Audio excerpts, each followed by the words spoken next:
Hello. Today is Friday, July 3rd, 2026. Here is your daily signal. According to Business Insider, global oil supply recovery is shifting market sentiment and causing Wall Street to lower its crude oil price forecasts for 2026. In the background, oil markets this year have been rocked by persistent supply disruptions and only gradual recovery, with restricted oil transit through the Strait of Hormuz since late February due to ongoing military conflict. As a result, global oil inventories have dropped by an average of 6.3 million barrels per day in the second quarter of 2026, heightening volatility and uncertainty across energy markets. Brent crude averaged $107 per barrel in May and is expected to hover around $105 through the summer, while shipping traffic through the Strait of Hormuz remains extremely limited, leading to Middle East production shut-ins averaging 11.3 million barrels daily. However, analysts such as J.P. Morgan's Natasha Kaneva point to softening fundamentals later in the year, forecasting Brent crude could average closer to $60 per barrel if inventory builds return. Looking ahead, near-term prices are expected to remain highly volatile, with the risk of prolonged high prices and low inventories if key transit routes stay closed, but a faster-than-expected global supply rebound could pressure Brent prices downward. If supply constraints ease, the market may pivot sharply, potentially triggering production cuts and price swings driven by both physical and geopolitical developments. Bloomberg reports that India's Reserve Bank is implementing funding curbs that will require new collateral rules for proprietary trading firms active in capital markets, dealing what's described as a body blow to the sector from July 1. These rules, periodically revised by India's market regulators to enhance systemic stability, now mandate that bank guarantees for trading activity be fully backed by collateral, with at least half in cash, a significant shift for how firms use margin in stock and derivatives markets. The Securities and Exchange Board of India, or SEBI, is the primary authority behind these changes, directly impacting proprietary trading firms such as Edelweiss, IFL, and Motilal Oswal, as well as compliance on major exchanges like NSE and BSE.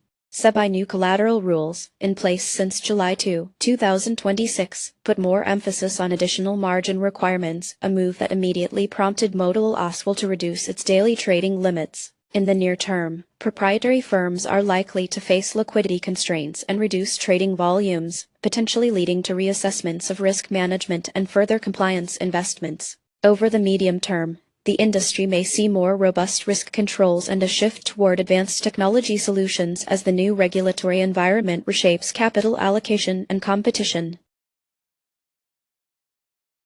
TechCrunch highlights that the evolving debate over AI and jobs has taken a new turn, as a recent report shows high-intensity AI adopters have actually increased entry-level headcounts by 12%, contradicting fears that AI will wipe out junior positions. Since 2022, the adoption of AI for automating repetitive tech tasks has grown rapidly, with major studies documenting an initial 12% decrease in junior hiring following the introduction of AI tools. More recently, however, a McKinsey survey found that 57% of tech companies now use AI-led hiring assessment for entry-level roles, mainly affecting jobs in data analysis, software testing, and IT support. Key players include Google, Microsoft, and Amazon, who together employ over 80,000 entry-level tech staff. According to TechCrunch, Google reduced its software engineer intake for 2026 by 28% compared to last year, citing automation, while Microsoft's AI-powered onboarding led to a 15% cut in junior hires this quarter, and Amazon's new AI chatbot reduced IT support openings by 10%. These changes mean graduates face stiffer competition and higher demands for AI skills, with the market shifting toward fewer but more specialized hybrid human AI roles. Recruitment agencies also expect declining demand for traditional services, while tech hubs may see a broader rise in youth unemployment if AI continues displacing entry-level jobs at scale. Next, we move on to developments closer to the global commodity markets. Now, onto the markets. European markets saw modest gains, with Germany's EWG up 2.7% and France's EWQ rising 2.1% on the day, while Italy showed similar positive momentum. The United Kingdom's EWU climbed by 2.7%, boosting the international sector alongside Spain and Belgium. In contrast, the Netherlands and Chile posted small declines. China large cap, tracked by FXI, remained nearly flat with a slight dip, and Hong Kong's EWH slipped 0.6%. Among commodities, gold advanced 2.0% and silver gained 2.7%, but both trended lower on the month.